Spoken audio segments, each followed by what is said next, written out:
हार के बाद कांग्रेस और उनका गठबंधन दुर्व्यवहार पर उतर गया है। केंद्रीय मंत्री अनुराग ठाकुर ने साधा निशाना। ईवीएम पर तो ठीकरा फोड़ते ही हैं, अब कारण उससे भी आगे बढ़ने शुरू हो गए हैं। भारत की संस्कृति, भारत की अस्मिता, भारत की पहचान को मिटाने का एक सुनियोजित षड्यंत्र रचा जा रहा है और ये सुनियोजित सुविचारित योजना का एक हिस्सा है।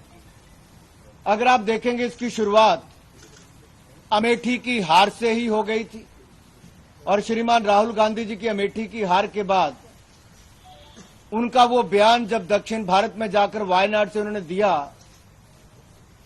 और नीचा दिखाने का काम उत्तर भारतीयों को करने का, उनके शब्द वो याद करवाते हैं कि कितनी घृणा भरी होगी और कैसे देश को अलग अलग टुकड़ों में देखने की उनकी सोच होगी।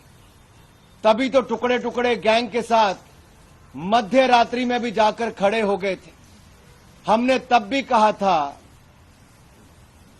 कि कुछ लोग टुकड़े टुकड़े गैंग के साथ खड़े हैं, वो भारत के किस टुकड़े पर राज करना चाहते हैं, लेकिन हम वो हैं जो भारत के टुकड़े नहीं होने देंगे, भारत को एकजुट रखेंगे। आप उस बयान के बाद आज को भी देख लीजिए, ये स्पष्ट तौर पर नजर आता है कि इनकी सोच हिंदी को और सनातन धर्म को नीचा दिखाने की है।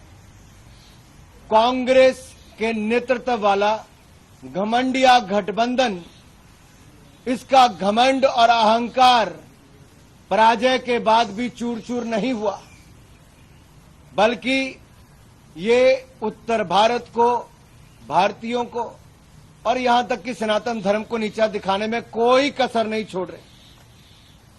मेरा सवाल तो ये भी है कि आखिरकार आपकी भारत जोड़ो यात्रा में जोड़ने का काम किया गया कि इसको टुकड़ों में बांटने की सोच आपने आगे बढ़ाई है। जिस व्यक्ति को आप तेलंगाना का मुख्यमंत्री बनाने की सोचते हैं, उनका बयान कि तेलंगाना के डीएनए बिहार के डीएनए से बेहतर है, ये राहुल गांधी की मुहर इस बयान पर लगी है क्या? सोनिया गांधी जी की मुहर लगी है क्या?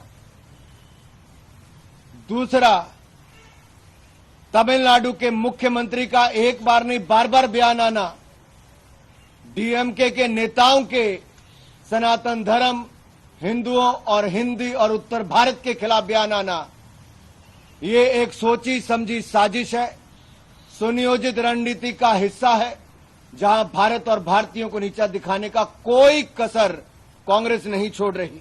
અમારી તમામ માહિતીથી અપડેટ રહેવા માટે જોડાયેલા રહો S9 ન્યૂઝ સાથે।